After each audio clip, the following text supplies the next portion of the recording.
आरंभ है लक्ष्मी योजना बस यात्रा कले मुख्यमंत्री आज राज्य लक्ष्मी बस योजना शुभ आरंभ कर। नमस्कार मु जगदीश आपण देखुंट डेली न्यूज चलतु डेरी नक खबर पूरा नजर पकाइबा।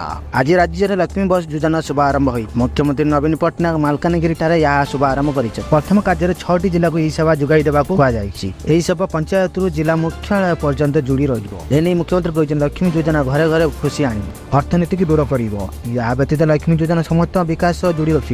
मुख्यमंत्री नवीन पट्टनायक आगुरी अनेक योजना मालकानगिरी शुभ आरंभ कर योजना को भी मालकानगिरी द्वारा आरंभ कर जिलावासी मध्य आनंद प्रकाश पाई। मुख्यमंत्री हेलिकप्टर जुगे जिला सदर स्टेडियम निकट अस्थायी हेलीपैड रे पहुंचते सेठार स्वतंत्र कार्य जोगदे तारका देखाई बस को शुभारंभ कर। व्यतीत बस जो MMV 3 को यात्रा कर।